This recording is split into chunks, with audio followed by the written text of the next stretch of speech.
নমস্কার বন্ধুরা, welcome to bride academy. আমি সন্দীপ আরও একটি নতুন ভিডিওতে আপনাদের প্রত্যেককে ওয়েলকাম জানাই।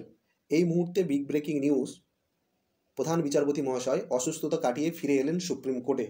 এই ভিডিওটি ভাই একটু লেন্দি হলেও হতে পারে, শেষ পর্যন্ত দেখতে হবে ধৈর্য সহকারে। পুলিশের পরীক্ষা নিয়ে বেশ কিছু প্রশ্নের উত্তর আমি দেব। গত কয়েকদিন ধরে প্রচুর প্রশ্ন এসেছে, কবে পরীক্ষা, পুজোর আগে পরীক্ষা হবে কিনা।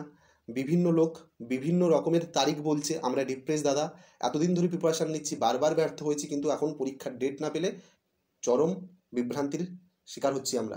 একজন এক এক রকম তারিখ বলছে, আমরা হতাশগ্রস্ত। প্লিজ একটা ভিডিও বানাও। আমি ভিডিও বানাইনি, ওয়েট করছিলাম, কারণ এখন নির্দিষ্ট কোনো খবর পাওয়া যাচ্ছিল না। কিন্তু আজকের খুশির খবর এ কারণেই, কারণ প্রধান বিচারপতি ফিরে এসেছেন। সম্পূর্ণটা বিশদে আলোচনা করব, শেষ পর্যন্ত দেখতে হবে ভাই।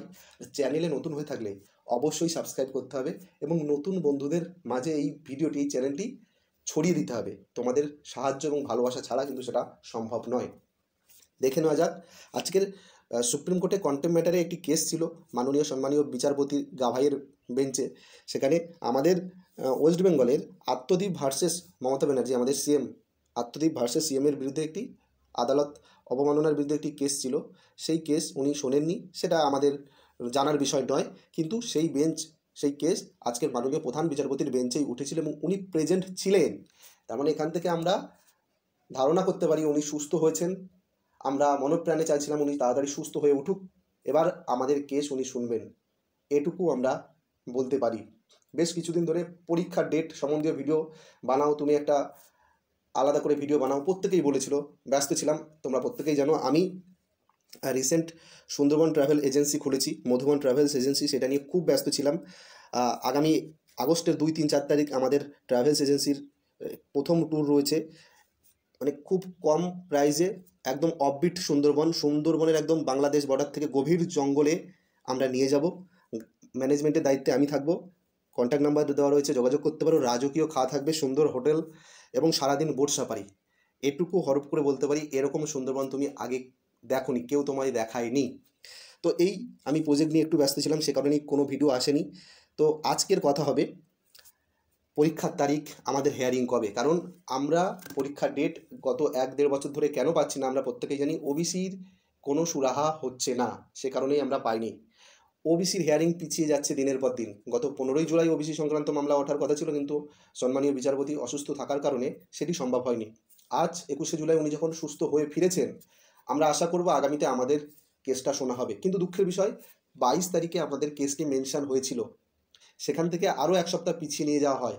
কোন জাদু বলে এই কেস পিছিয়ে গেল সেটা আমার জানা নেই। এখনও পর্যন্ত কম্পিউটার জেনারেটেড ডেট দেখাচ্ছে 29শে আগস্ট। 22শে আগস্ট থাকলে কি ক্ষতি হতো আমি এখনও বুঝে উঠতে পারছি না।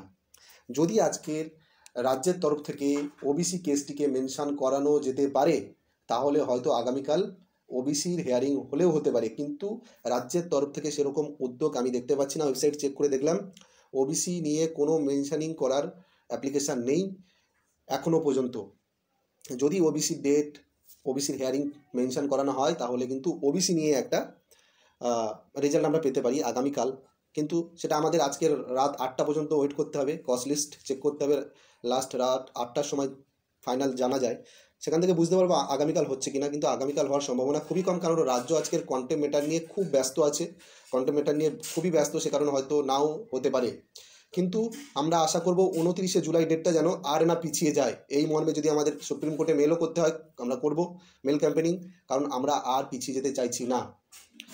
আর কতদিন এইভাবে ওবিসি কেস পিছিয়ে যাবে এবং আমাদের পরীক্ষাগুলি আটকে থাকবে, আমরা কিন্তু এটা আর সহ্য করতে পারছি না। আমরা চাইব 29 তারিখ আমাদের একটা ফাইনাল ভার্ডিক্ট আসুক।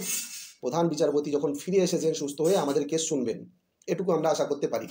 এখন সব থেকে জিজ্ঞাসা কোশ্চেন হচ্ছে, দাদা পরীক্ষা কবে? প্রত্যেকের মনে একটাই প্রশ্ন, পরীক্ষা নিয়ে তুমি একটা নির্দিষ্ট কোনো মাস টার্গেট বলো, সেই মাস ধরে আমরা এগোবো। আমরা আর পাচ্ছি না। এরকম প্রশ্ন প্রচুর এসেছে। আমি প্রত্যেককেই বলে রাখি, পরীক্ষা নিয়ে কিন্তু এখনও পর্যন্ত নির্দিষ্ট কোনো তারিখ এখনও ঠিক করা হয়নি। কিন্তু যদি সমস্ত সমস্যার সমাধান হয়ে যায় পুজোর আগে, মানে 29শে জুলাইয়ের মধ্যে যদি ওবিসি নিয়ে কিছু একটা গাইডলাইন আমরা পাই, তাহলে পুজোর আগে কি পরীক্ষা হওয়ার সম্ভাবনা আছে? আমরা জানি 31শে আগস্ট মিসলিনিয়াস মেন্স 7 এবং 14ই সেপ্টেম্বর এসএলএসটির পরীক্ষা। তাহলে সেপ্টেম্বর মাসে আর যে দুটো রবিবার, একটিতে মহালয়া আর একটিতে পুজো শুরু হয়ে যাচ্ছে, তাহলে পরীক্ষা কবে? তো আমরা গেস করতে পারি এই দুটো ডেটের মধ্যে আরও একটি ডেট, যে রবিবারটি রয়েছে মহালয়া, ওর আশেপাশে যদি সম্ভব হয়, ওর আশেপাশে পরীক্ষা হলেও হতে পারে। মানে এটা কিন্তু সম্ভাবনা খুবই কম। যদি সমস্ত মানে ব্যাপারগুলি, প্রবলেমগুলি যেগুলি ঘটেছে সেগুলি যদি মিটে যায়, তাহলে হলেও হতে পারে এর আশেপাশে। কারণ ওই দিন কলকাতা কেন্দ্রিক সমস্ত দুর্গাপূজার কিন্তু মহালয়া থেকে শুরু হয়ে যায়, পুলিশ কিন্তু ব্যস্ত হয়ে যাবে। এবং মহালয়ার দিন বিভিন্ন ঘাটে প্রচুর তর্পণ হয়, পুলিশ প্রচুর পরিমাণে ব্যস্ত থাকবে, স্কুল পাওয়া যাবে কি না ইত্যাদি বিষয়গুলি মাথায় ঘুরছে। যদি ব্যাটে বলে হয়ে যায় তাহলে ছক্কা হবে, ব্যাটে বলে না হলে ভাই বোল্ড আউট হয়েও যেতে পারি। সে কারণে আমাদেরকে সেপ্টেম্বর মাস ধরেই আমাদের প্রিপারেশন করতে হবে। যারা একান্ত বলছে ভাই কোন মাস ধরে প্রিপারেশন করবো, তাদেরকে বলছি সেপ্টেম্বর মাস ধরে প্রিপারেশন করো। যদি হয়ে যায় তো খুব ভালো, না হলে আমাদেরকে অক্টোবর মাসের শেষের দিকে যেতে হবে, যখন পুজোগুলো শেষ হয়ে যাবে। তখন কিন্তু পরীক্ষা হওয়ার সম্ভাবনা অবশ্যই আছে, কারণ আর পেছালে জয়নিং কোনো মতেই করা সম্ভব হবে না। সেপ্টেম্বর মাসে যে সম্ভাবনাটা বললাম, যদি সেই ওই সময়ের মধ্যে পরীক্ষা হয়, তাহলে কিন্তু আমরা আর 10-12 দিনের মধ্যে জানতে পারবো। নোটিশ দিয়ে দেবে পিআরবির থেকে, যদি ওই দিন পরীক্ষা নেওয়ার ওদের ইচ্ছা থাকে, তাহলে আমাদের 10-15 দিনের মধ্যে আমরা জানতে পারবো। যদি 10-15 দিনের মধ্যে কোনো নোটিশ না আসে, তাহলে বুঝে নিতে হবে পরীক্ষা হয়তো নাও হতে পারে পুজোর আগে পরীক্ষা না হলেও পুজোর পরে পরেই কিন্তু পরীক্ষা হবে। এটুকু মাথায় আমাদেরকে গেঁথে নিতে হবে। ওবিসি কিন্তু এবার কিছুটা হলেও তো একটা আউটকাম আসবে, ফিডব্যাক আসবে। এতদিন ধরে আর কতদিন চলবে ওবিসির বাহানা? যেহেতু বিচারপতি ফিরে এসেছেন সুস্থ হয়ে, আমরা প্রত্যেকেই আশা করব ওবিসি কেস নিয়ে কিছু একটা আউটকাম আসুক। আমরা আর পাচ্ছি না। তো ভিডিওটি আর বেশি দীর্ঘ করব না, এখানেই শেষ করলাম। আশা করি অনেকের যে কনফিউশন ছিল দূর করার চেষ্টা করলাম। যদি কেউ না বুঝতে পারো অবশ্যই কমেন্ট করো, উত্তর দেওয়ার চেষ্টা করব। দেখা হবে পরবর্তী ভিডিওতে। ভালো থেকো, সুস্থ থেকো, টাটা, বাই বাই।